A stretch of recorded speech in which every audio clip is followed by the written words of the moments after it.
Happy New Year to all of you. My name's Beth Drucker. Kim Stone and I collaborate on Go Green Illinois, and this is our 78th program where we gather to learn about a topic and see how we can take that knowledge back to our communities to make a difference. So, Kim and I are really glad that you're here today and hope you have some inspiring plans for the new year. We want to welcome, first of all, we've got our furthest group has just signed on, and it is a group called Sustain Rockford. There are a variety of different groups, and they've come together as to become a member of Go Green Illinois. So welcome to Rockford. We're going to have a little bit of extra time for community sharing because we have three speakers, not our usual five. So we may have some more time for community sharing. We always like to hear the good things that are happening in your community or even the challenges that you need help with. So after the program, if you have a report that you'd like to share, you need to hit the React button. And let's see, is it the React button? But put the little yellow hand up so we know to call on you for a report. Oh, Kim, you were going to finish with the announcements. Record though. Did you want to record? We are recording. Okay. Green Drinks is coming to Deerfield on January 21st. You can check the Go Green Deerfield website for details, but this is something any community can do. I think Libertyville does that fairly frequently, and other communities have done it as well. Just an opportunity to socialize with other people interested in environmental issues locally. Go Green Reads is January 26th at 7 p.m., and that is through the bookstall in Winnetka. It's on the information's on the Go Green Wilmette website, and I believe it's on another website as well. Go Green Winnetka is the website where it's best The date found. is wrong, however. The date is wrong on the Go Green Winnetka website. So fix that, Liz. So January 26th is the proper date, and Abundance is the book by Ezra Klein and somebody else. Highland Park is doing an electric vehicle show. This will be our third annual EV show in conjunction with the city's Arbor Day event. That's probably going to be on April 25th. And it's great to do it in conjunction with one of these other events because somebody else publicizes it and people show up. So you don't have to worry about the publicizing of the event as much.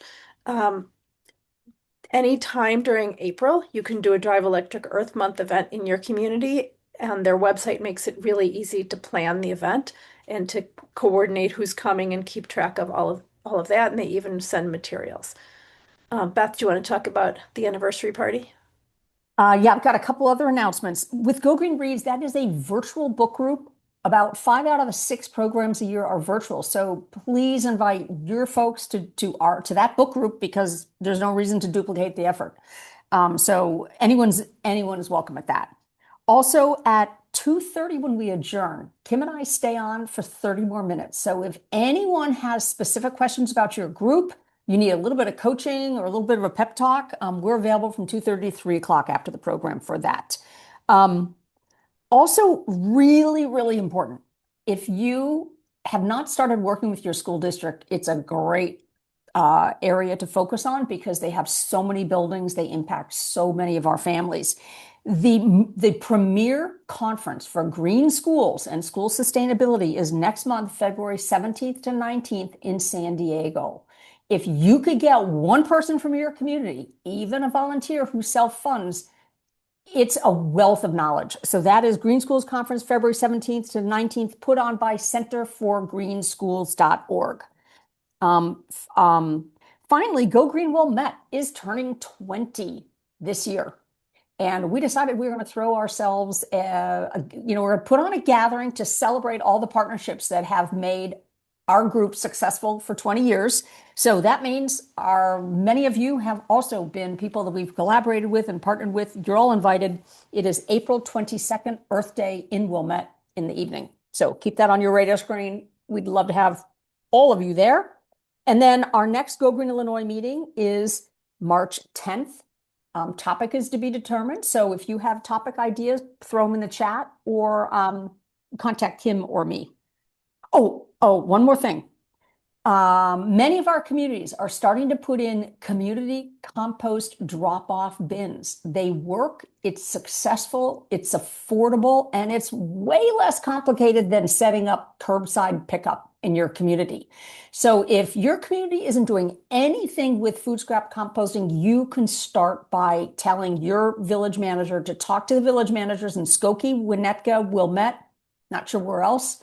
But these compost bins work. You could go it through Urban Canopy or Waste Not are the two names that we know that people work with. So, okay, with that, Kim, I'm going to hand it back over to you to introduce the program and our speakers, please. Thanks. Um, so today we're looking at pollution. Usually what we do is we look at water, or we talk about air, we talk about pesticides. Today we're going to talk about pollution in the water, in the air, and then how pesticides impact our environment.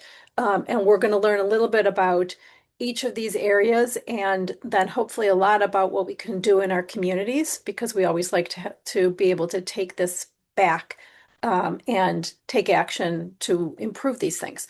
So we're going to be starting with Cam. Cam Davis is a commissioner at the Metropolitan Water Reclamation District. Beth, do you want to highlight or pin Cam so we can see him? So MWRD serves all of Cook County, and Cam has decades of experience working on environmental and water issues, most recently with the US EPA. He was, I think, the czar of water issues, or of Great Lakes.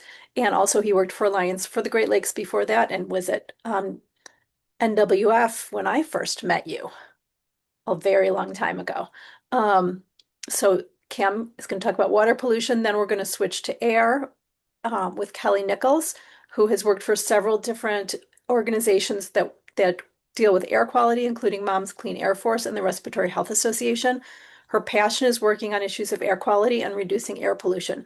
She also served on the Sustainability Commission in Highland Park for 8 years, so she knows how to do things at the local level. And then we're going to have Mark Clifton speak. He's the executive director of the North Shore Mosquito Abatement District, and he's involved in legislative and regulatory issues surrounding pesticides and pest control at the state level.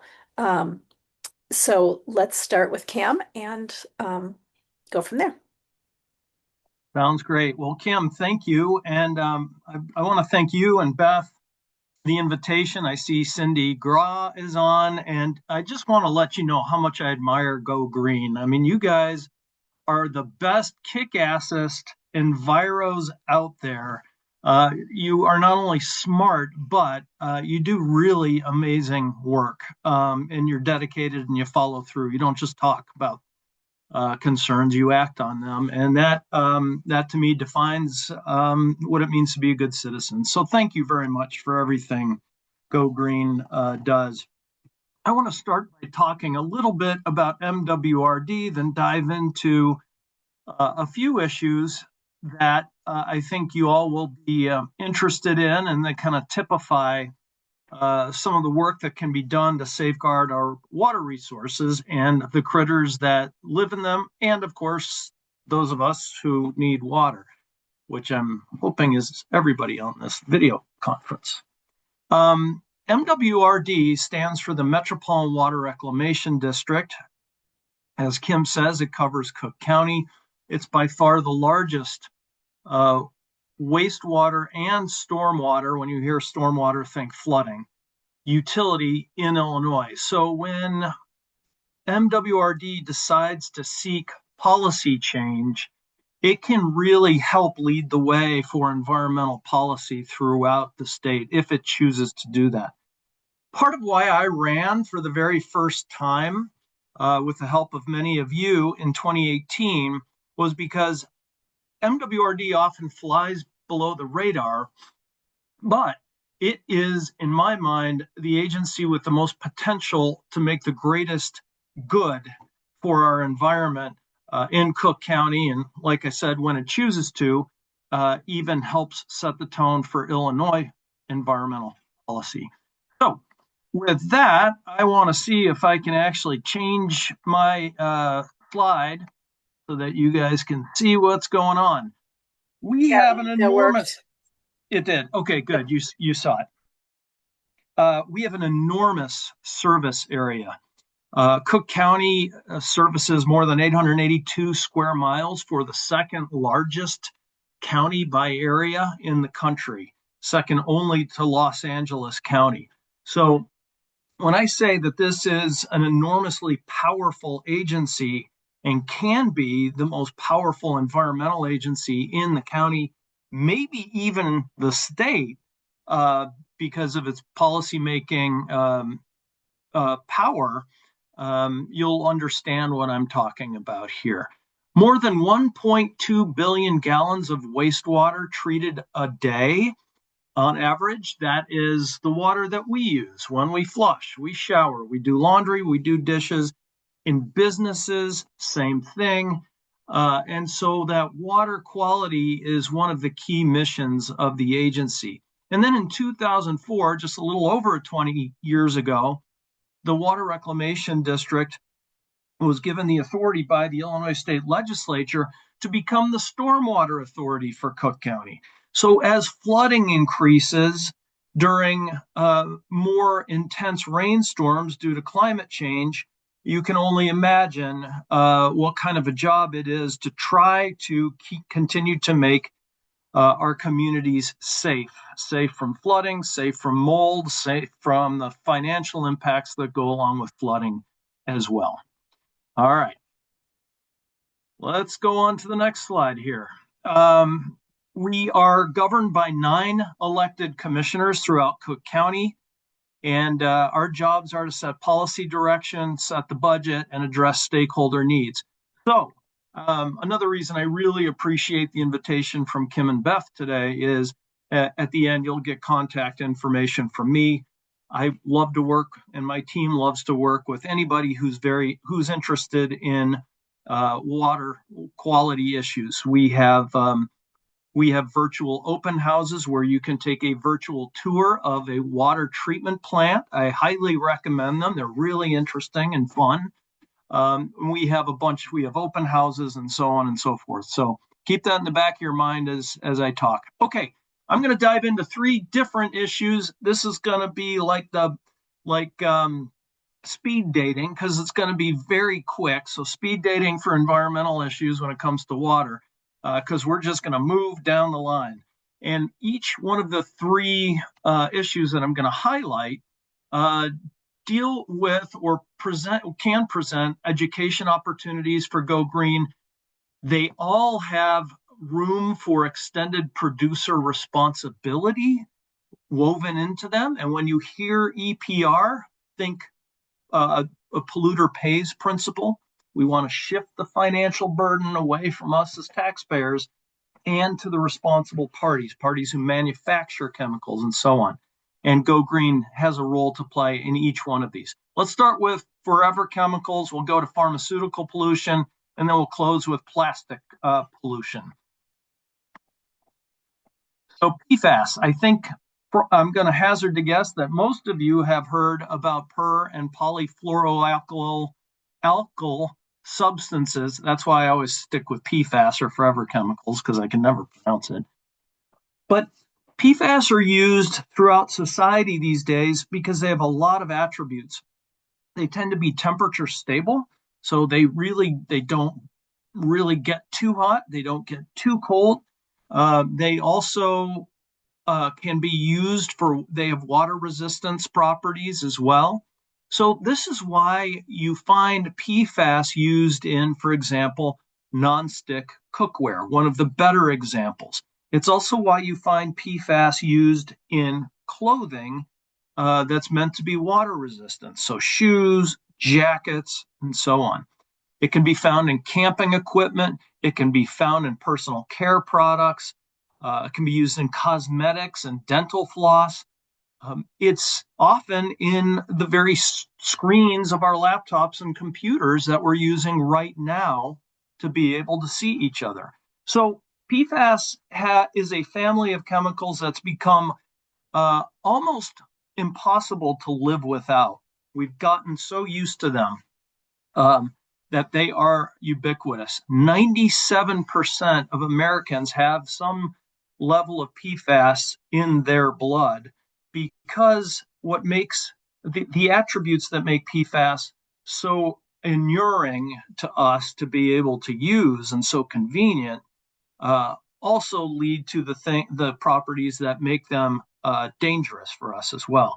They stick. They are carbon based, so they once they're in our bodies, it's very hard to get rid of them. Same for aquatic life, wildlife, and so on. So we don't want these things in the environment. That's for sure. Pollution prevention is really one of the most important ways that we can help solve the PFAS problem. We want to keep PFAS from getting into our waterways. And the best way to do that is to make sure that we're being very careful about the use of PFAS in our own households and our own businesses. Because research is beginning to show that one of the most prominent sources of PFAS is in our own daily lives through the kinds of products that I mentioned just a few minutes ago.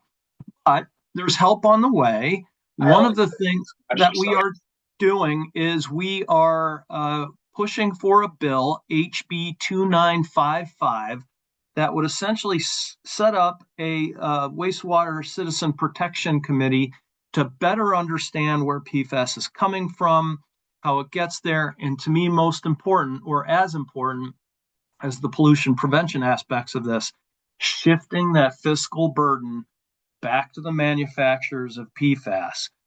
None of us created this problem.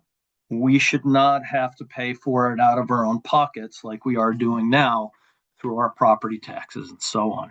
It'll require a plan for the elimination and mitigation of PFAS, and it will also task this committee with understanding the financial options for trying to shift that burden back to manufacturers. Let's move on to pharmaceutical pollution. I think we all understand where I'm about to head with this. We all use medicines in our daily lives. We use things like pain relievers, hormone treatments. There are antidepressants that are used, things like that. Well, what happens is once we use those, often there are residual medicines that get excreted from us, wind up in the wastewater treatment process. And our wastewater treatment processes were never designed to be able to take out unprocessed medicines. That doesn't just go for MWRD, that really goes for just about every wastewater utility in the world. None of them were designed to be able to remove medicine. So pharmaceutical pollution is a big deal. When it is excreted, when it is sent back out into the world, it can have a variety of impacts on not just fish, but wildlife and others.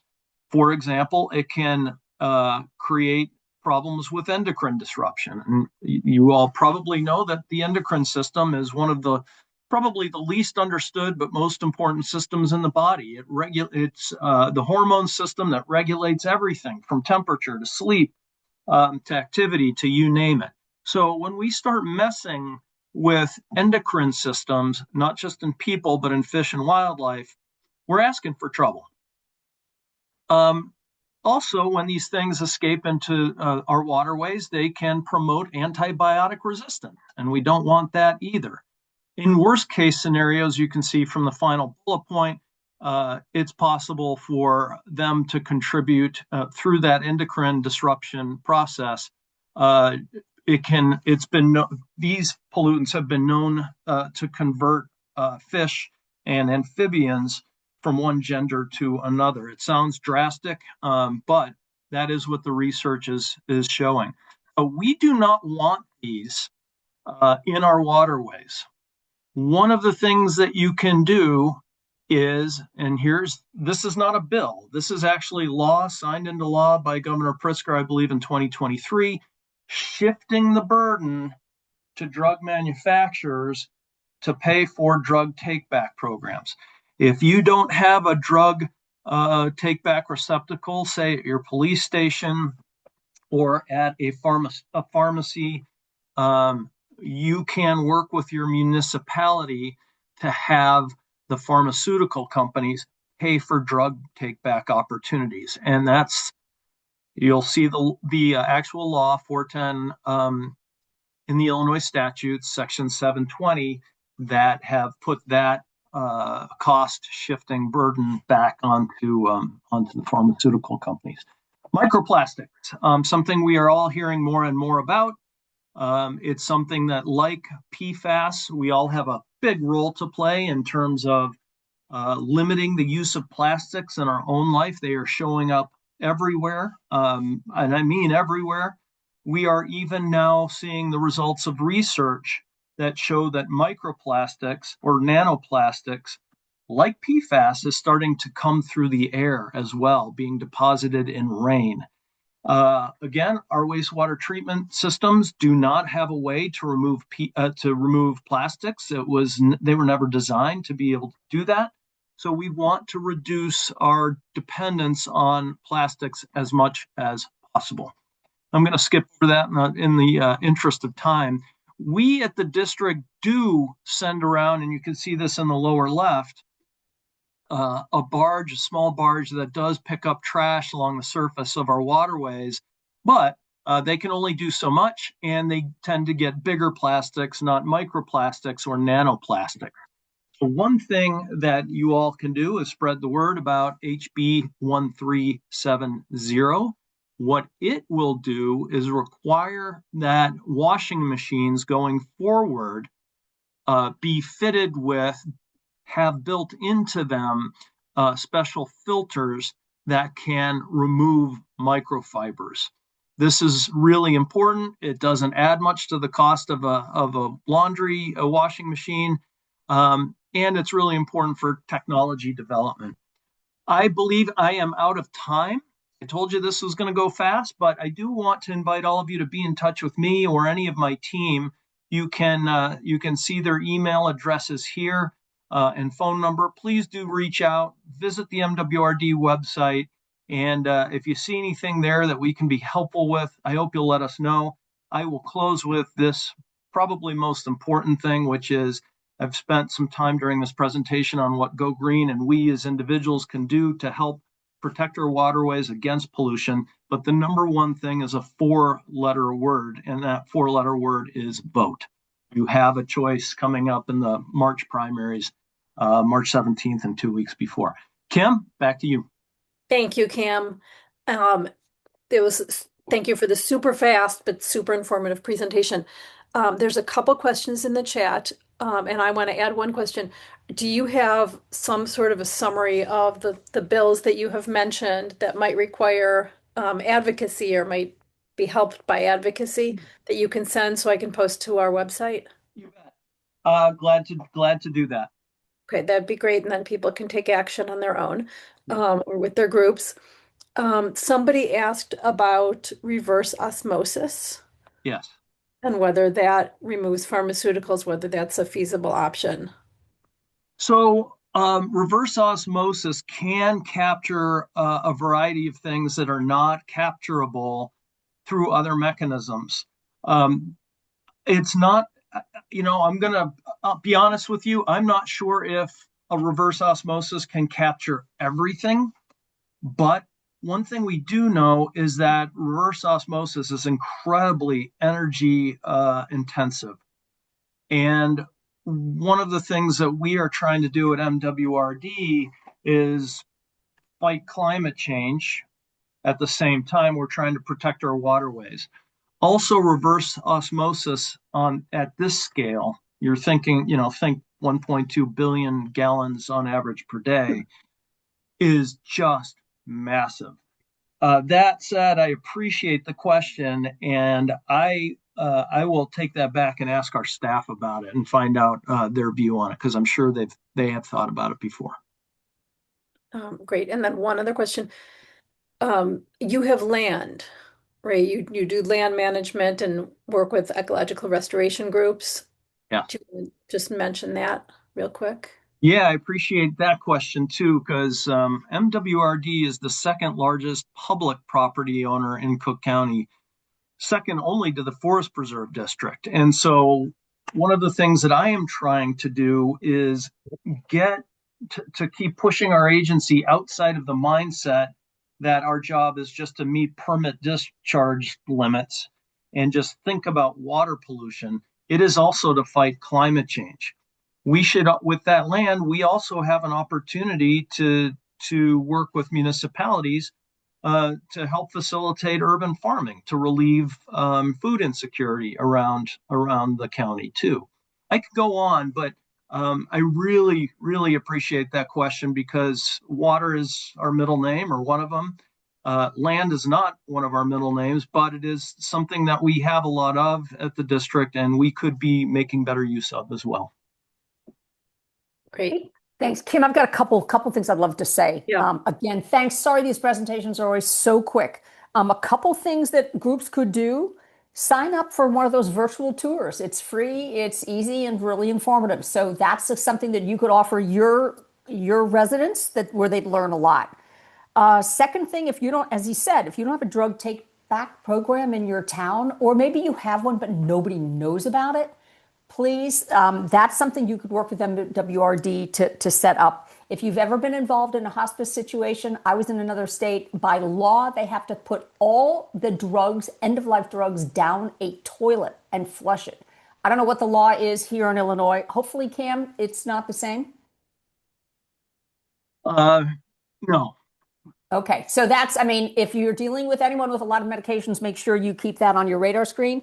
And also a community cleanup. If you pick up big pieces of plastic in your community, they're not going to get up into the water system through the sewer system and end up chewed up into little tiny pieces. So any kind of a community litter trash pickup can really be a help.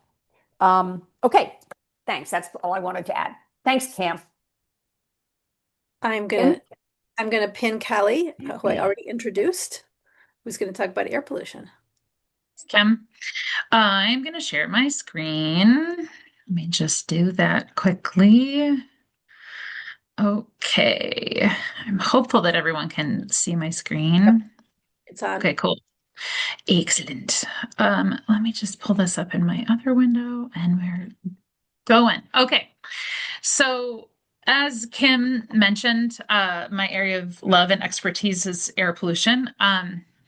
I actually ran for city council in Highland Park, Illinois, a few years ago, and that was not part of my platform position, but it is one of my areas of expertise. And if you ever get me alone in a room, I'll guarantee to talk your ear off about it. So I'm excited to be able to share this with you today. I've worked for a series of local and national nonprofits that focus on climate, clean air, and health. And so I've worked on policy around air, but also I've learned a thing or two as we move through the world on air pollution in general. And I'm excited to share some of that with you today, as well as some action steps that you can take. I'm going to focus first on what it is, what we know, and then what we can do about it. So the first thing I want to talk about, and forgive me if you know all this, but it can't ever hurt to have a refresher, especially as we move through all of these different kinds of pollutions. There are two primary kinds of air pollution that we talk about when we talk about air pollution. And the first kind I'm going to talk about is called ground level ozone.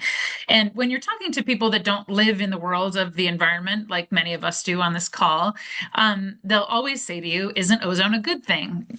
Yes, ozone, when it relates to the atmosphere, way, way, way high above the earth, is a very good thing. But ground level ozone, not so great. So ground level ozone is basically when you mix sunlight, volatile organic compounds, and NOx. It's typically condensed into something that they call ozone, ground level ozone, or smog. When you're outside, you can actually feel it in your lungs when you breathe it in. It does just been described as a feeling like sunburn on your lungs. I have a lot of friends that don't live in the world of pollution or air pollution or care as much about pollution as I do. And they'll go out running when there are obvious air quality issues outside and they'll go, oh, I came in and my lungs really hurt. Yeah, that's ozone. So don't do that. It's not good for you. That's one of the primary things that we track when we look at smog.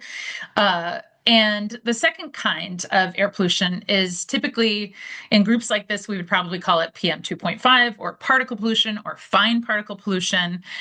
There are other sizes of PM, which stands for particulate matter. But the one that we're most worried about because of its size is PM 2.5. That one is also called soot. So when somebody talks about soot and smog, what they're talking about is fine particle pollution and ground level ozone. The reason it's called PM 2.5 is because it measures 2.5 micrometers or less. And my little image on the right-hand side there shows a human hair, which is typically between 50 and 70 microns in diameter. PM 10, which is also sometimes measured in the air, is often the size of dust, pollen, mold, etc. PM 2.5, fine beach sand, is about 90 microns in diameter, and PM 2.5 is combustion particles, organic compounds, metals, etc., and it measures less than 2.5 microns in diameter. And we get kind of worried about it, well, very worried about it, because of its tiny size. It can get really deep into your lungs, and kind of like those nanoplastics, the comment for which I posted about in the chat. It can get so deep into your lungs that it can enter your bloodstream, and it can lead to increased risk of heart disease and stroke. As well as other health issues, which I'm going to talk about in a little bit.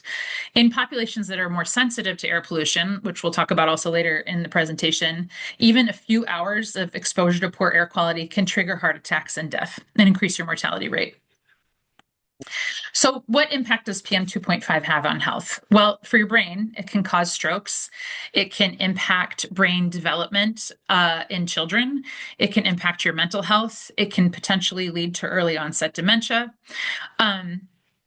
If you have any already impactful lung issues, it can exacerbate lung issues. It has also been linked to asthma, exacerbation and onset, COPD, which is chronic obstructive pulmonary disease, lung cancer, and pneumonia.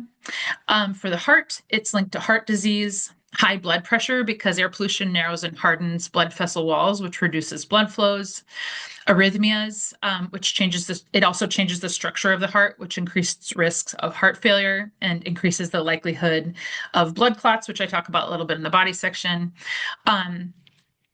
And it can also decrease life expectancy.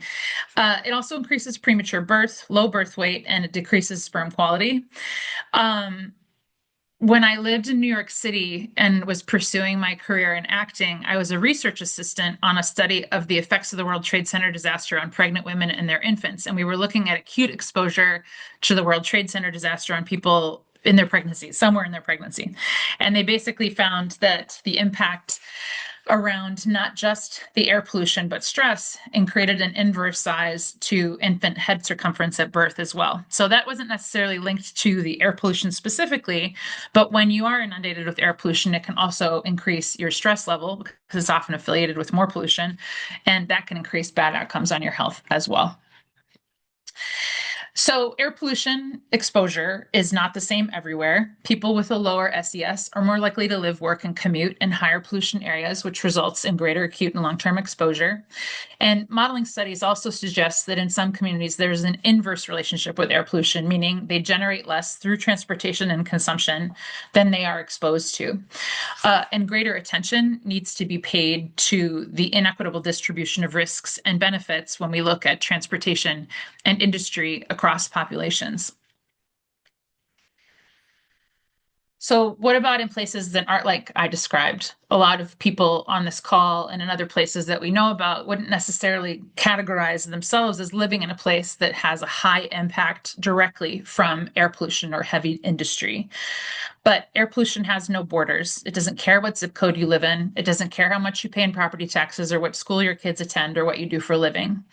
The EPA estimated that in 2009, more than 45 million people in the United States lived within 300 feet of a highway with 4 or more lanes, a railroad, or an airport.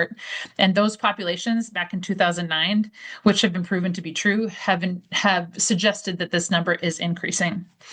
The level of exposure to pollutants can also depend on weather, topography, traffic, etc. Basically, as the temperature of the planet warms, as the climate changes, some of the columns that move this weather through quicker than quicker, have slowed down. The jet stream has changed. It's moving things through in a different way. Things can stall out and stay over a community for longer than they used to. And so we are all exposed to more air pollution historically. Different ways that, I mean, you just have to look to inversion layers in places like Salt Lake cities and places that are in basins to know that air pollution can be impacted by topography and proximity and weather situations and things like that. We've seen that with wildfires. We've seen that with bad air days and things like that. I also need to tell you that there's a standard you probably already know about set at the federal level called the National Ambient Air Quality Standard. And Chicago has never met those standards since they were established. The only time they met them was once when they were backdated to include a lower standard, but then when they were made more stringent again, Chicago was not able to meet them. And then when I say Chicago, I mean the metropolitan area surrounding Chicago. So the air quality standards that we've set for ground level ozone, we've never met. And that means that all of us are exposed to the pollution that's been created by that. Many schools and childcare centers are also located within a few hundred feet of highways, particularly in urban areas. And not all pollutants, like I've talked about, are from highways. Many of them are from idling cars and buses, landscaping equipment and freight trains. There are a few communities, and some of them I've seen them on this call, have worked on issues around idling cars and buses.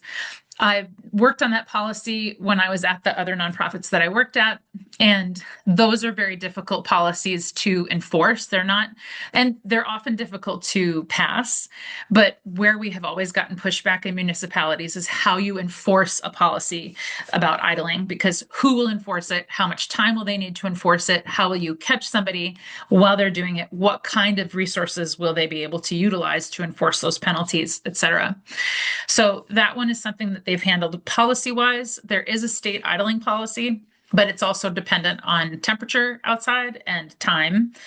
And it is worth exploring whether that's a policy that you can work on in your community. But I will tell you right now that they will come back about enforcement. And that's something that I feel like the resources on this call are a great group of people to sort of spitball those policies with as you try to confront what obstacles you'll come up with. Landscaping equipment, I know that there is a coalition of communities that are here on the North Shore of Chicago that are working on leaf blower bans and talking about exposure to two-stroke engines. The pollution that comes from a two-stroke engine comes from the combustion of gas mixed with oil, and the pollution for that is incredibly bad for the lungs of the person that's carrying the tool, but also ambiently for the people that are in proximity when the tool is used. And then freight trains. There's been a lot of conversations in some North Shore communities. I know in Lake Forest, there's been conversation about idling freight trains. I know where I live in Highland Park, there's always conversations about freight trains passing through at night and what impact those diesel fumes and those diesel emissions have on all of us that live close to train tracks or proximal to train tracks, especially if the trains are idling. So what can you do to protect your health? Well, in the very immediate sense, you can check www.airnow.gov for current ozone and PM 2.5 levels. If air quality is bad, limit strenuous activity outside, especially if you're at higher risk for complications from exposure to air pollution. And the vulnerable populations I was talking about earlier include children, pregnant women, elderly people, and people with pre-existing health conditions. That's come into play a lot. I have a lot of people that text me when their children are at camp during a wildfire experience. Do I keep my kid home from camp today if they're going to be outside? I'm proud to say that often in Highland Park, they will cancel if the air quality is bad enough, but in many places, they don't consider it as urgent or as problematic. And so they'll still hold outside activities, which is bad because children are lower to the ground where air pollution is typically worse. Their heart beats faster and their respiration rate is faster typically as well. So they have more, air pollution has more impact on them. And what can you do to protect the planet? So like Cam was talking about, a huge component of where my career in this work has come from is advocacy, right? So if you have a lever you can push, and a lot of us do, we think through the lists of who we know, who we can talk to, where we can plug in. Go Green Illinois is a great group of organizations and an organization in and of itself that is very plugged into this kind of work. It's hugely important. A massive thing to do that I continually tell people people is stop waiting for other people to do stuff and complaining about it, which I know if you're in this call generally, that's not your jam. So I'm really glad about that. However, don't reinvent the wheel. There are plenty of great organizations who work on this stuff that are very effective and already have a plan. And we all know that when we're part of a group, we have more power. Vote on election day and with your dollars. Stop supporting people that you hope will change things but have never shown you that they will. Beware of companies that greenwash. Those are people that have environmental policies or say they have environmental policies and empty promises. Cut yourself off from the things that you are most concerned about and figure where your boundary is so that you don't cross it anymore. I talked to a friend who's an organizer in the city about, if somebody like Jeff Bezos is throwing a ton of money towards figuring out how to make air pollution better, how is it okay that that person who's creating all the air pollution is also funding the help to solve the problem? And she said that no one in the world has clean money. So you have to decide where your personal boundary is when it comes to that money and when it comes to that ideal. So that's up to you. I'm not going to tell you what to do with your life, but just have that line in your mind. Make your decision about whether you're going to cross it or don't cross it. Understand where your electricity comes from. You're smart. You'll figure it out. Or Kim, Beth, anybody on this call. If you don't like where it comes from, look at how to change it. Convert your appliances, set a goal if you can't do it all at once. The caveat might be, and this is a conversation that I find I have a lot on the North Shore. And I'm going to just say this out loud to everyone in this group because I've never had a group this big and been in a place where I could say this out loud to this whole group. But I will tell you this. Everyone that I've talked to that lives near where I live says, yay, I have an EV, or I have this, or I've switched this to this. But if your electrical provider is still pulling from a dirty coal-fired power plant or gas peaker plant that's in a community that is heavily impacted by pollution, you're just kicking the problem down the road to that community, even though your choice is the better choice, right? So you're moving the pollution further down the chain, but you're not reducing the pollution, okay? You're just making it so that the people that are front and center, where the coal-fired power plant or the gas peaker plant is, are getting the resulting pollution. So just keep that in mind when you're making choices. If you have a self-contained system where you have, solar panels or something like that, great, 2 thumbs up, kudos to you. However, then you have some capacity to also be able to say, hey, it's important we don't heavily impact communities that are front and center where these energy resources are. So if you can't afford solar energy or heat pumps, things like that, there are other ways that you can make yourself reduce your consumption. Stop buying so much stuff. You probably don't need it. 30% of all manufactured goods pass through the city of Chicago because it is a freight hub. And we always feel like we can't get enough stuff, but that increases pollution from where it's manufactured to the freight operations to the last mile delivery services. Yes, some of them are electric, but not all of them. And then I always used to say this when I worked at the zoo, when I lived in New York City, tell a friend about what you learned today so that if they have questions, they know the answers and they know where to find the answers. I'm assuming that if all of you were affiliated with Go Green Illinois, you already do that. And that excites me a lot, but definitely reach out if you have any questions. And so my last slide is basically, we can't fix the whole world, but we can use our power to fix the corner we occupy. And if you're here learning and engaging, that's the first step. I see that there are questions in the chat, but since I've been sharing my presentation, I don't have the capacity to look at it. So I'm happy to answer those or happy to answer them in real time, but that's all I have. So thank you guys for listening. Thank you, Kelly. I'm going to ask a couple of the questions from the chat and then we will move on. Are you aware of communities that consider potential air pollution impacts of development proposals like logistics warehouses? And before you answer that, I want to say Highland Park did put in place something when I was on the city council that was based on something that Deerfield had put in place to try and reduce those logistics warehouses. But the first step to reducing those logistics warehouses is that we have to stop buying so much online and we have to patronize our local businesses if we want to have local downtowns instead of logistics warehouses all over our neighborhoods. Kelly, do you have anything to add? No, I mean that would be what I would say. The thing that you have to keep in mind when you look at those kinds of logistics proposals is where you can enter the conversation.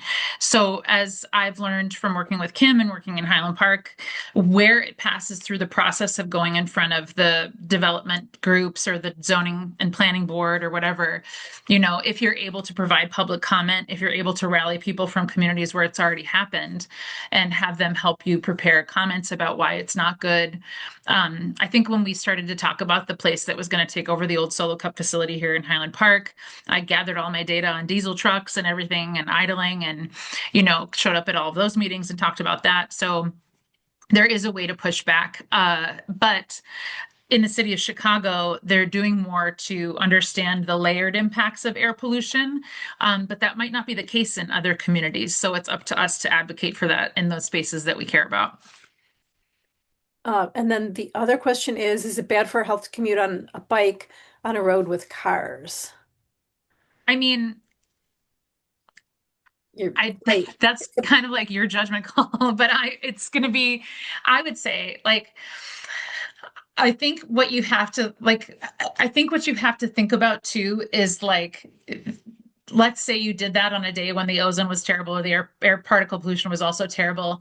Is it terrible? Are you going to be sitting next to idling vehicles? Are you going to be like, there's a lot of mitigating factors on that. But I would say if you're reducing your footprint and you're not, sitting next to vehicles that are belching stuff in your face, then it is not necessarily all bad. But anytime we're outside doing anything with an increased heart rate and resp rate, we're impacted by more air pollution. So it has to be your own decision. That said, I had a friend or an advocate at the last job that I worked at who was a double lung transplant survivor, and he wore his KN95 everywhere he went on his bike in Chicago. So it's really your decision about how you're going to handle that. But there's a lot of factors that go into play when you make that decision.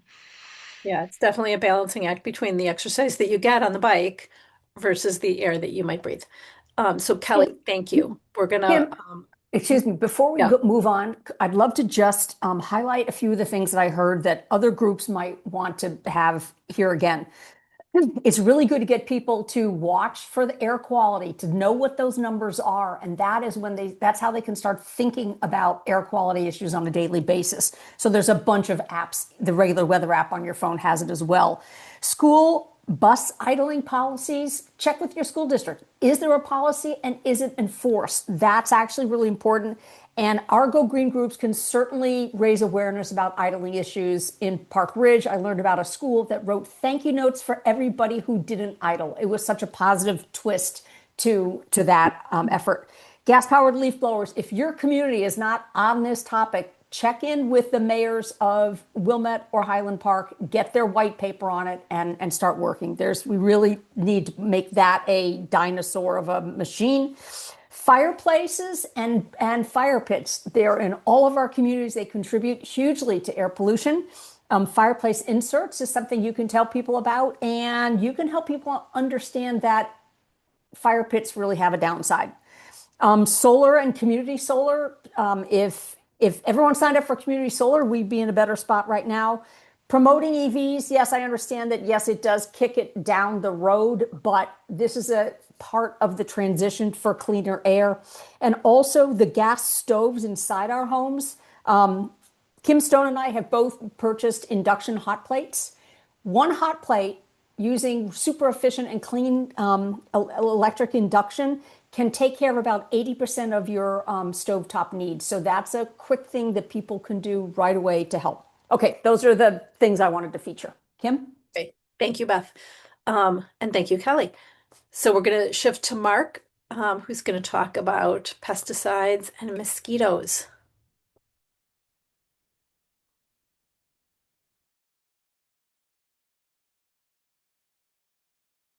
I just wanted to mention the reason why we were so interested in having Mark Clifton here is that our community is being inundated with private property owners who are now hiring private companies to spray pesticides in their backyards, whether or not there's a problem, and they get paid to do it. And so that's one of the concerns that we have here in Wilmette, and it's probably happening in your community as well.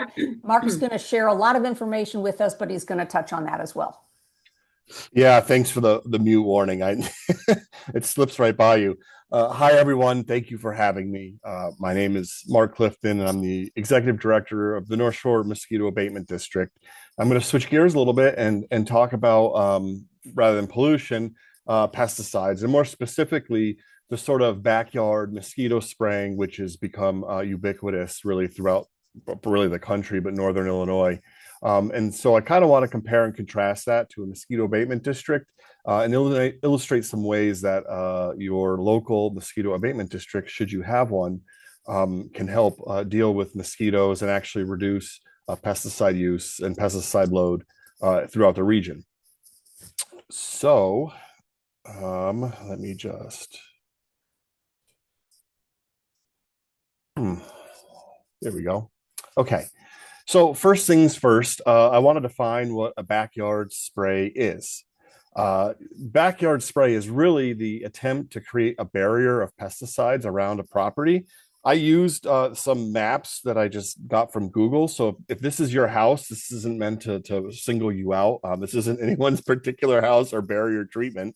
This is just a house that I found in Google Maps. But the idea is that you would create a barrier of pesticides around a property, and mosquitoes that might emerge from a source, maybe some flood water, would fly over and be blocked by your barrier treatment. So some of the features of this kind of treatment are that they're an individual intervention by through contract or by a resident, maybe for something they purchased at a store. They're usually a response to nuisance biting. They don't really have a defined public benefit, so they're not really operating on a holistic neighborhood scale. They're an individual intervention that every person's doing on their own. Generally, they're applied by subscription from April through October. So that's 7 treatments. They have a really long residual of 30 days plus. So when you contract for a barrier treatment, you're talking 210 days of constant treatment around the perimeter of a property. So it's not like a one and done thing. That spray lasts and lasts and lasts. And every day, there's a chance that it's impacting non-target organisms every day that it's out there. They're typically applied to foliage where mosquitoes rest. That's how the labels are constructed. Like I mentioned, they have a really long residual. And in general, there's no preventative work performed. So they're kind of aimed only at the adult mosquito. There's no other sort of removing the source or treating mosquitoes at the source or any sort of other targeted thing.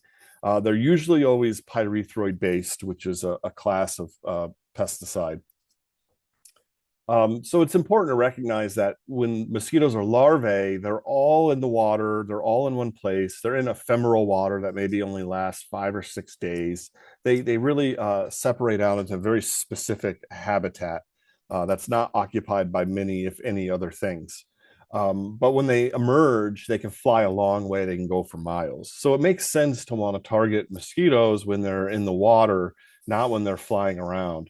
Also, the range of tools for mosquitoes in the water is much, much greater. Everything from emptying the water, which is a completely, non-chemical intervention, to a variety of microbial and hormone biorational larvicides. When you get to adult mosquitoes, you can only use a broad spectrum pesticide. You have basically one option.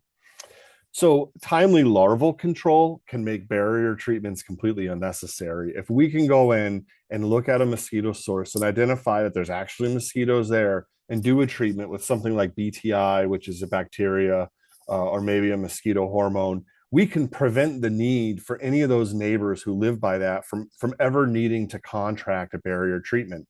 And our data shows often throughout the season, there's really no need for a barrier because we've gone and inspected and treated, if necessary, these mosquito sources. So our staff are trained, they're licensed. Many of these people have been doing this for decades. We use a detailed GIS maps, so we know the places where mosquitoes come from and we know where they don't. The treatments that we use are usually specific for mosquitoes. They're non-toxic to pollinators, animals, humans, or pets. They're applied only when necessary. So some years you don't need to do anything, but people are still out there applying barriers. Some years you might need to do more if it's a particularly wet year. So in general, they're really low impact, low pesticide, low risk of off targets. They don't have as long as of a residual, and they're just a much more targeted way of controlling mosquitoes. So you can do one treatment and eliminate months worth of barrier treatments.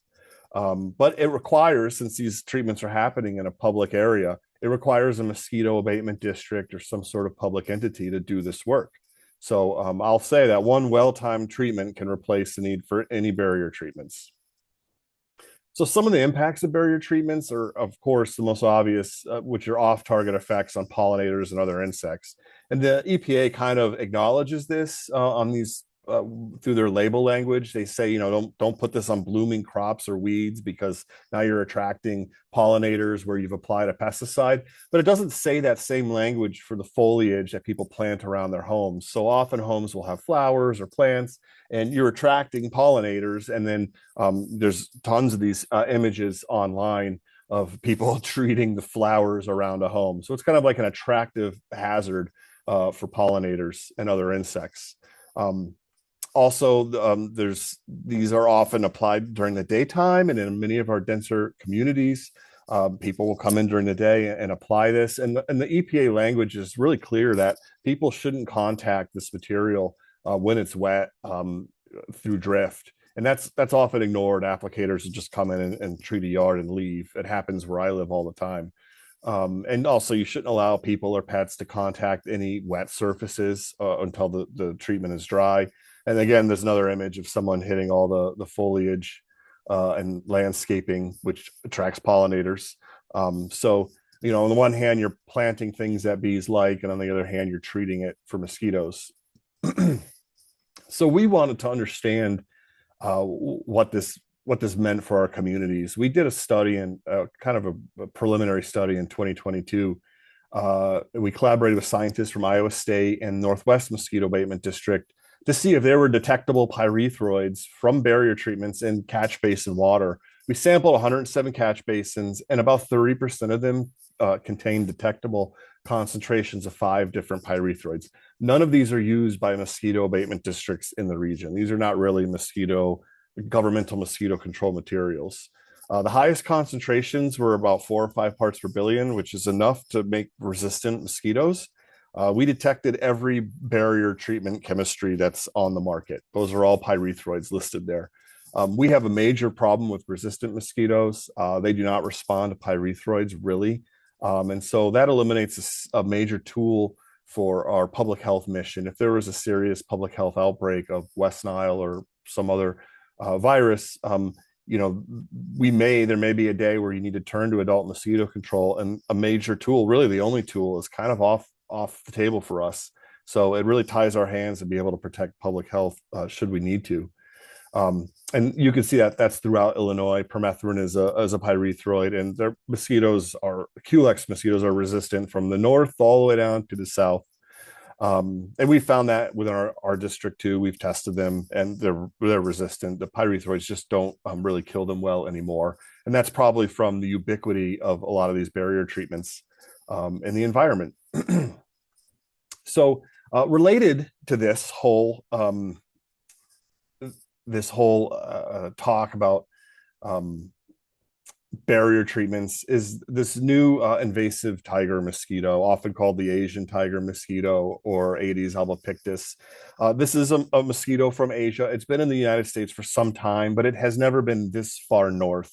On the right is a figure that was made by a colleague at Northwest Mosquito Abatement District showing the traps in Chicago and then North Shore and then Northwest, and how really the frequency of Aedes albopictus turning up. And you can see that mosquito has spread from a handful of locations in Chicago to completely dominate the whole lakeshore, and then it's moving west and then north into Lake County. The problem with this mosquito is that it's an aggressive biter. It'll bite during the day. It'll bite humans and pets and other animals. It utilizes water containers around the home, so it's really difficult to control. It can vector just about any virus in the right conditions, and it's really an incredible nuisance. And this mosquito will drive demand for barrier sprays. So the mission about dumping and draining and removing mosquito habitat has never been more important, and that you can directly link to the use of pesticides. If you can eliminate mosquito habitat, that will reduce people's desire to want to hire barrier treatments.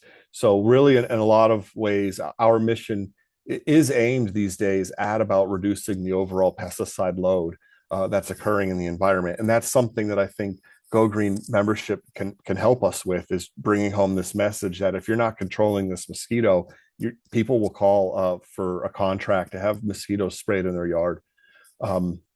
So lastly, and I know I'm just a few seconds over, but this will be really quick. We've consolidated with the South Lake Mosquito Abatement District. The southern part here with all the little squares is the North Shore. And then now we extend into Lake County and encompass the villages of Highland Park and Highwood and Bannockburn, Deerfield, and Riverwoods. So if you formerly lived in South Lake, you can contact us at nsmad.org for waste hire pickup, service requests, domestic inspections. We do tick and mosquito surveillance. We have a variety of materials in real time on our website that shows the activities we're engaged in. We have outreach and education at community events. You can request our outreach people attend. And we have a dedicated full-time staff to address any vector-related issues in the community. So I'd encourage you to reach out to us if you have any questions about mosquitoes or are worried about Aedes albopictus. And I'll stop there. I just went 1 minute over. But you started a little bit late, so thank you. Yeah, that's right. It's fair because I'm on mute. Thank you for Yes. fitting that all in. There's a question in the chat about pyrethroids and organophosphates, and I believe you answered the pyrethroid portion of that, at least that you are not using pyrethroids because most mosquitoes are resistant. Yes. Yeah. We haven't used pyrethroids for a long time. Here, Jean Marie, why don't you unmute and you can ask the question yourself? Yeah, first of all, I just want to say thank you so much for focusing more on larvicides.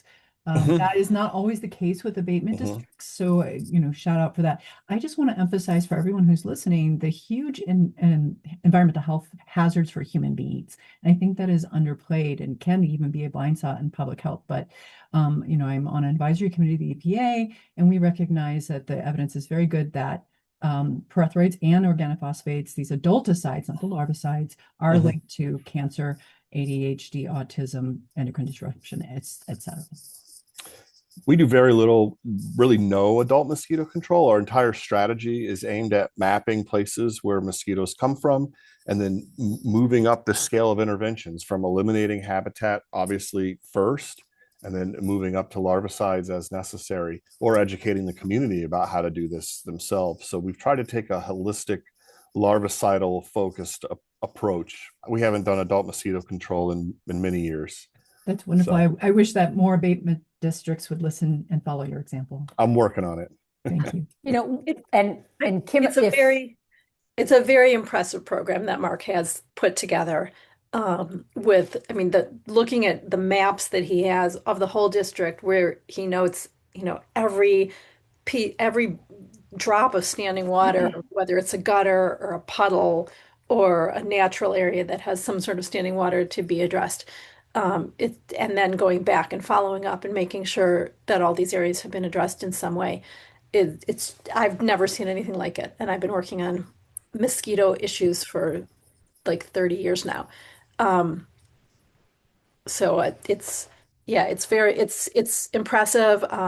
Mark has put together this program. I was briefly on the board of the North Shore Mosquito Abatement District. I was appointed last July to that board. I'm sorry, not North Shore, South Lake Mosquito Abatement District. I was appointed in July to that board with the goal of getting rid of the Mosquito Abatement District. And I met with Mark and spoke with him and heard about his program and realized that if we got rid of the abatement district in South Lake, it was very likely people were going to be spraying their individual yards, and that was going to be a worse impact on health and the environment, and would not be helpful for eliminating mosquito-borne diseases. And with climate change, 50 degrees in January in Chicago is, not a good thing. So we ended up being able to merge with North Shore. And so the two districts merged. The merger was complete in November. We did it very quickly. And I'm confident that we're going to have much better mosquito control, and it's going to be but better for the environment and the health of the residents by doing it this way. Thank you for that. And I have a couple of comments too. Go Green Wilmette started working with the North Shore Mosquito Abatement District, gosh, maybe even a decade ago. And we were so impressed by their professionalism. These are the people with the PhDs in entomology. These are the ones you want to have handling this system or this challenge. It's really important that you point out that these private spraying companies don't make any effort to eliminate mosquitoes because they have no incentive to do that. They won't get paid unless they're mosquitoes. So Go Green Wilmette has used the materials that we get for free from the North Shore Mosquito Abatement District to help people understand that it's the water sources on their property that, for the most part, is where these mosquitoes are spraying. And the North Shore Mosquito Abatement District would, I'm sure, be really happy to work with any group who wanted to spread their message. But Mark, I know that from going to the websites, all of the private spray companies say that their treatments are non-toxic and eco-friendly and very specifically targeted only to mosquitoes. Tell me your answer to that again. Well, I mean, if they're using an EPA registered product, it has to be proven to be effective on mosquitoes. That's going to be a broad spectrum adulticide, a pyrethroid. If they're using what's called 25B products, those are made from essential oils or mixtures, garlic oils. And we've done a lot of work in conjunction with the University of Wisconsin. They don't have to have efficacy data. So they may go out and spray that, but there's no evidence that it even does anything.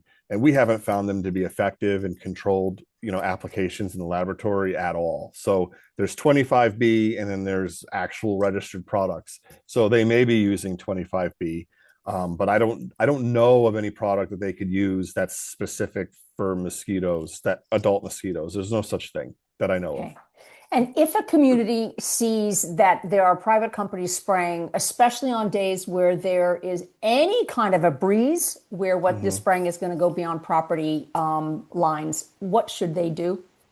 Well, they probably should go inside. I mean, if there's, to be honest, but how to try to impact and make this stop happening? Yeah, so we worked with Representative Robin Gable to construct that pollinator bill a few years ago, and those applicators are supposed to have the label that they're applying on hand. So if someone asks them, they're also supposed to put in the yard signage indicating that yard's been treated, kind of like a grass treatment. So one way might be to ask them for the label to see what they're actually applying, because they're supposed to have it if they're doing mosquito treatments. But beyond that, I don't know what you can do, because otherwise it causes a confrontation with a neighbor, right? And so I definitely don't want to recommend go knock on your neighbor's door. But a lot of those labels will say specifically in the precautions and hazards that bystanders should not be around or whatever. And so if that's a violation of the label, that can be reported to the Department of Agriculture or possibly the owner of the company. So that's why it's important that they have that label. So if you ask for it, you can see what that label requires. Right, you can see that it says no bystanders should be present, and if you or your children or pets were outside, well, that's a label violation. And I would encourage people to talk to their neighbor in a non-confrontational way. I did so. I had a neighbor adjacent to our property who was spraying their backyard, and they didn't realize that they had two little kids and a pet. And I went over and said, are you sure you want to do this? That I know this stuff isn't safe, and here's the information, here's a website, and we've become very good friends. And they not only no longer treat for mosquitoes, but they also no longer use pesticides on their lawn. So it's worth having that conversation. There's a couple questions in the chat, unless you have more questions, Beth. Nope. So Jacqueline asked about how to find out there's a mosquito abatement district in her community in Milton Township. How does she find out what they are doing? Well, townships in this, I'm not sure where Milton Township is, but townships can tax and contract for mosquito abatement. So in some places, that is where mosquito control is happening. Often villages too contract for mosquito abatement. I don't I don't know if Milton has a mosquito abatement district. I don't think that it does.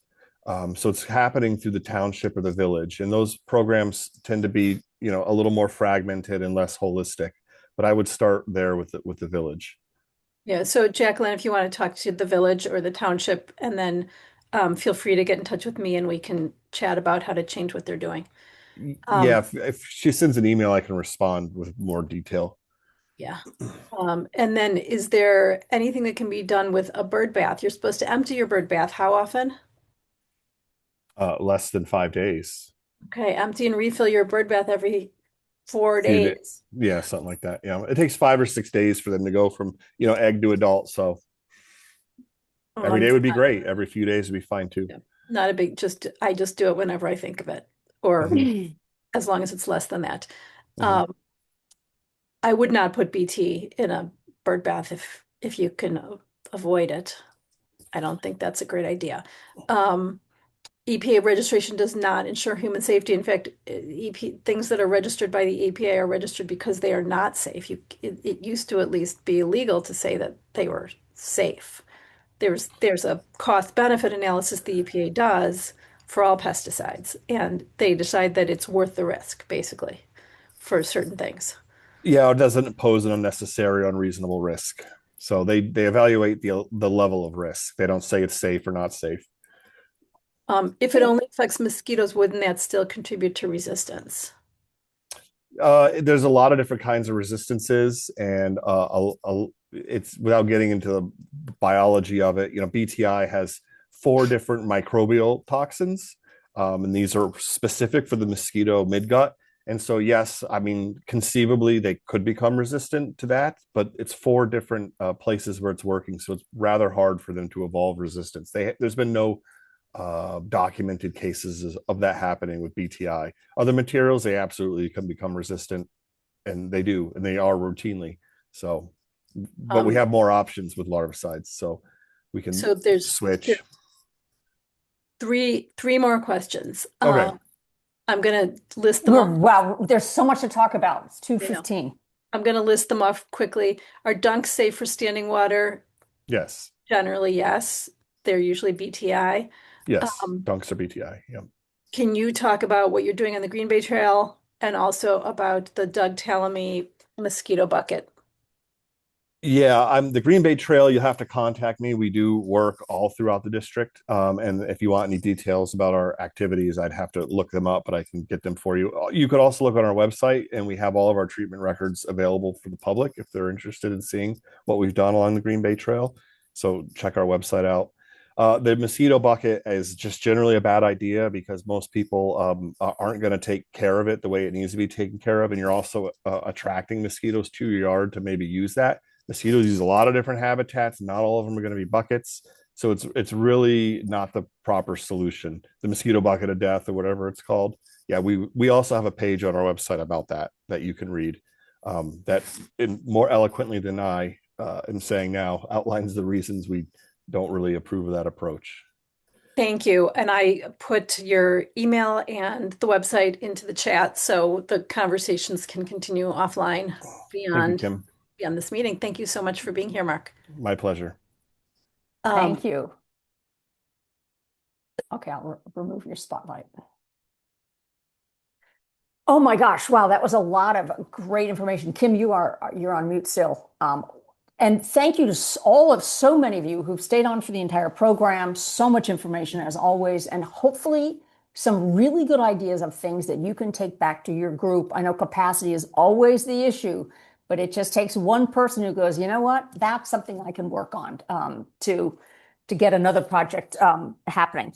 So are there any other, raise your hand if you have a community report. Remember, Kim and I are going to stay on after we adjourn in case people want an informal conversation. But if you'd like to do a report from your community, please put your hand up and let us know what you're up to. And while we're waiting for the hands up, Go Green Met's having another retreat. If your group has never had a retreat, it's a really great chance to have some of those deeper conversations. And we're doing it at someone has a lake cottage, so it gets us out of our community and lets us focus. So if you've never done a retreat, that might be something your group might benefit from. Okay, Margaret. Margaret, you are a new name to us. Please tell us where you're from. I'm from Warrenville. I'm part of the Warrenville Environmental Advisory Committee. And I just wanted to say my only report is that the DuPage Forest Preserve runs a urban stream research center. I don't know if people are aware of this, where it's a research center where they worry about freshwater mussels and endangered hinds, dragonflies. And every year they have an open house where you can watch the work that they're doing with the mussels, which is incredibly fascinating. These animals do an amazing job of keeping our freshwater streams clean. So that's the next open house for this year is this Saturday, and I'll put a link to it in chat for people if they're interested. It costs $5. It will book out, but it's I've been to it before. It's really, really interesting.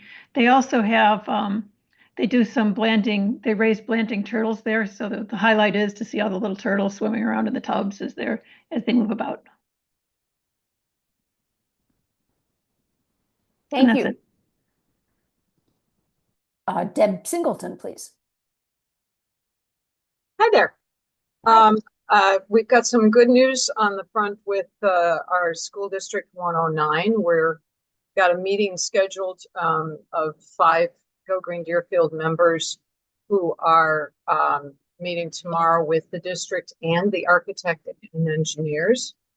So we're literally getting in on the ground level with that. And I'm very happy to report that the director of buildings and grounds for District 109 will be attending the Green Schools Conference in San Diego. Wow.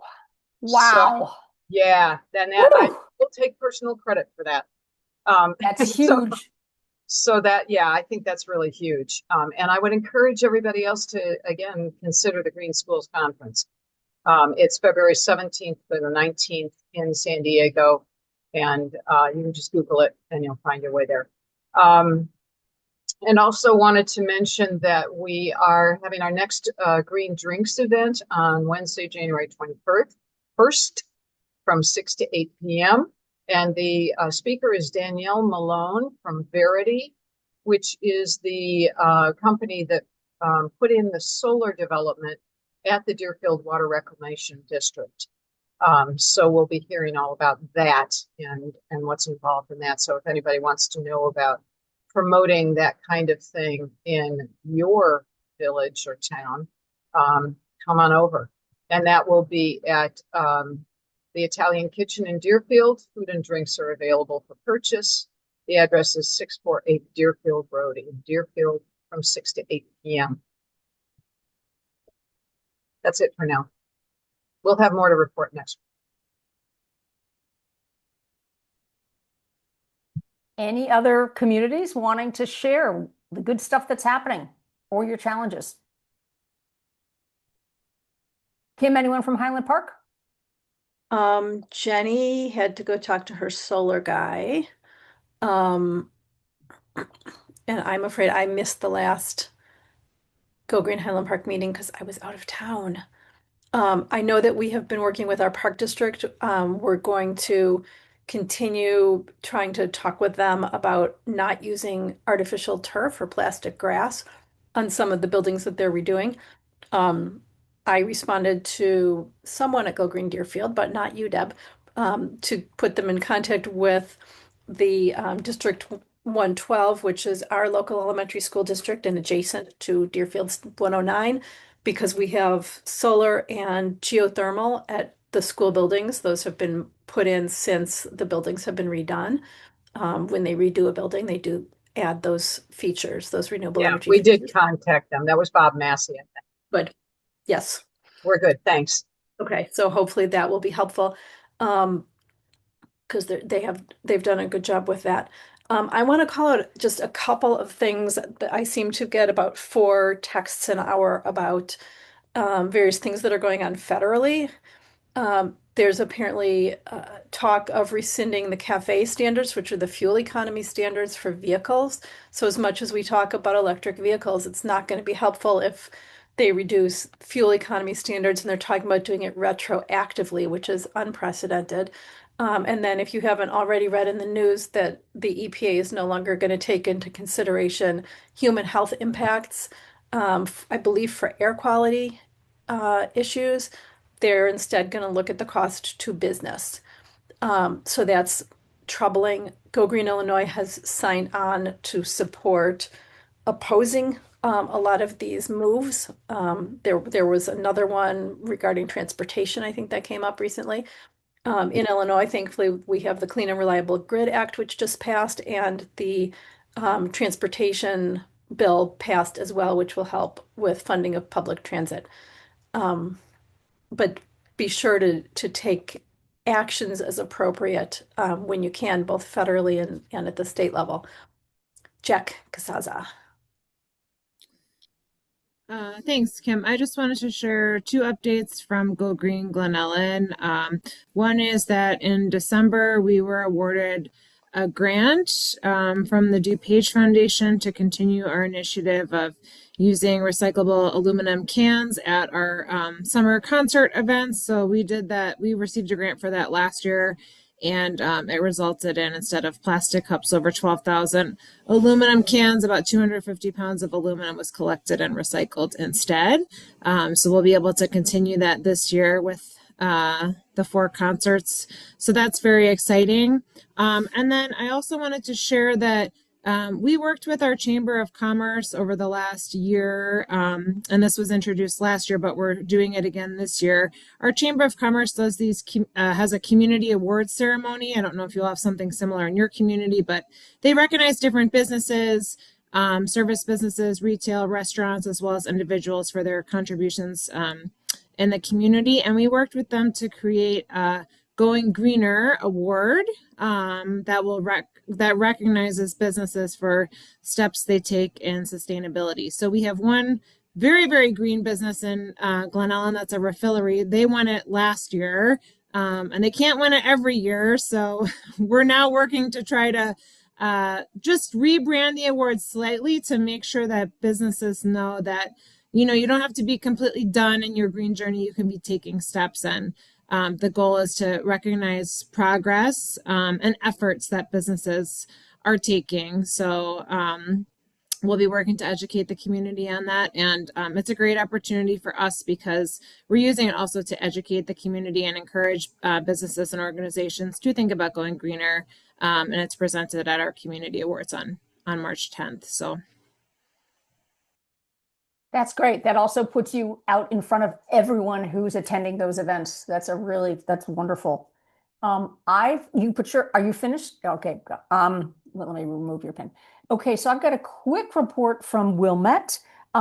We have more than 1,000 solar panels that have just started creating green renewable energy for our community. We're really excited about it. You've all have park district buildings and school district buildings with flat roofs everywhere in your communities. Anything you can do to get solar panels on them would be great.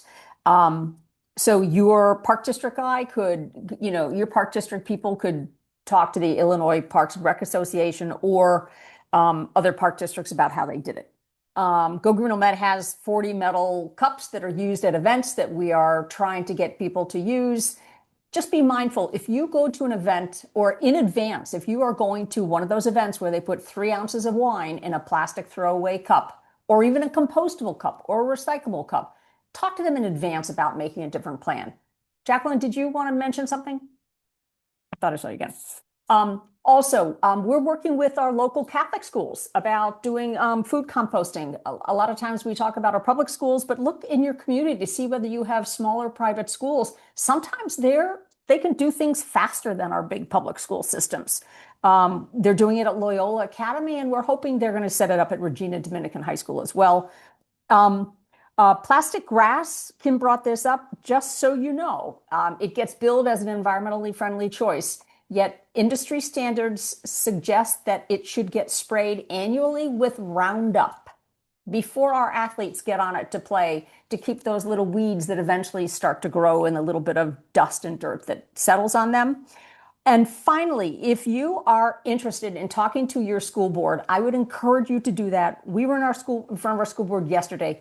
We asked for 4 things. We're happy to share this. We want a school board member who's designated to oversee sustainability.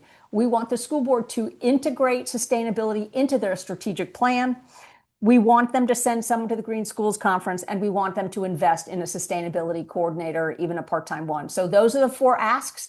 Think about if our 32 communities asked every school district for those 4 things. They'll say no, but we just keep asking. So that's the report from Wilmette.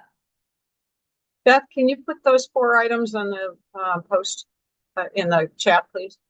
In the chat, sure. Well, the way to And ensure if anyone wants our document, it's 2 minutes. It's very clean. I could send you the whole document. the way to ensure that they don't say no is to run for your school board or your park district board, or to get others in your group or others involved in environmental issues to run for those boards. One of the school board members in Highland Park is the one who championed the renewable energy on the school buildings. And it wasn't a Go Green person, but it was somebody who had an interest in environmental issues, and the financing aspect of it for school districts in particular. So get the right people on those boards and then vote for them. Any other community reports?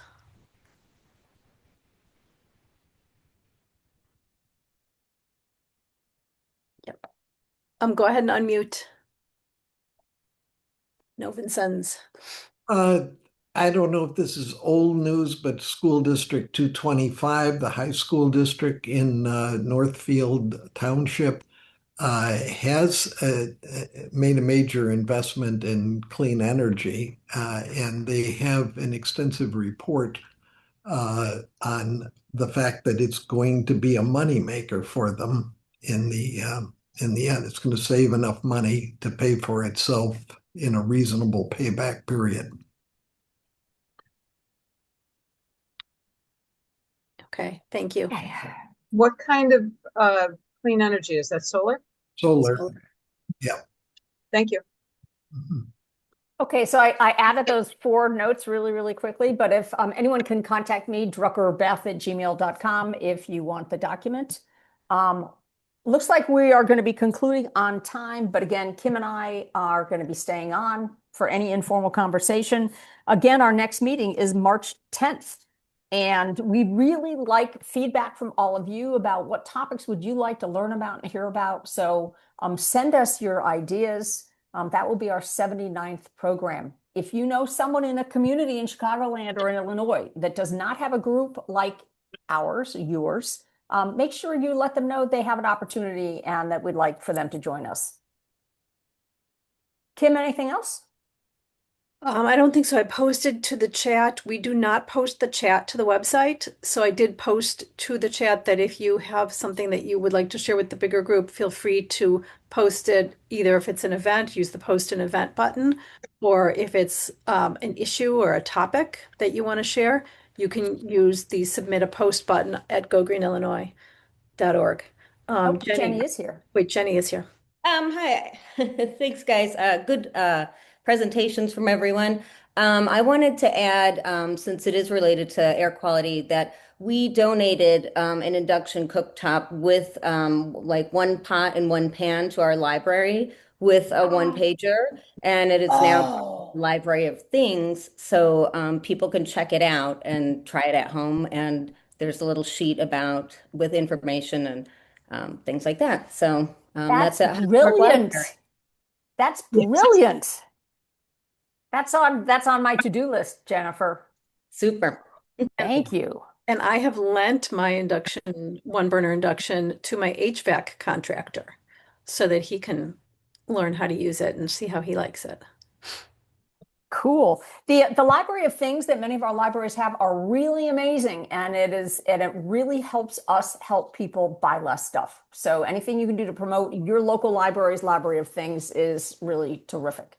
Mary Monday, Greener Glenview. Yeah, thank you for mentioning that, Jenny. We requested that our library consider adding one, and they purchased it themselves. So we put it in our newsletter just coming out.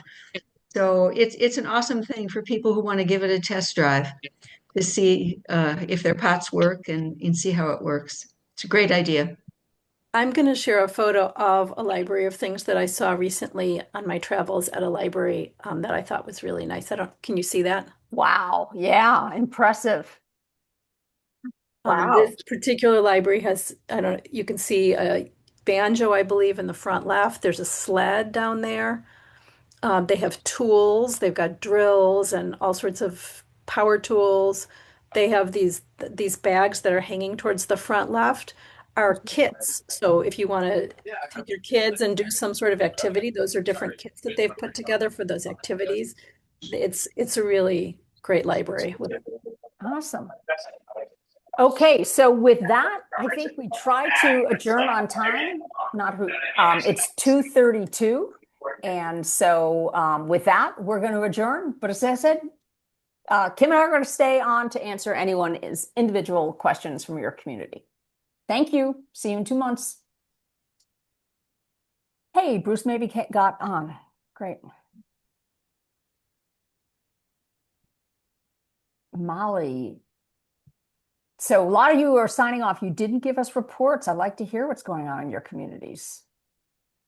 And it's always good reinforcement that what we're doing is spreading far and wide. Okay, who's got some questions or just some chatting they want to do with a smaller group? Do you want to turn off the recording? Thank you. Okay, here's a question.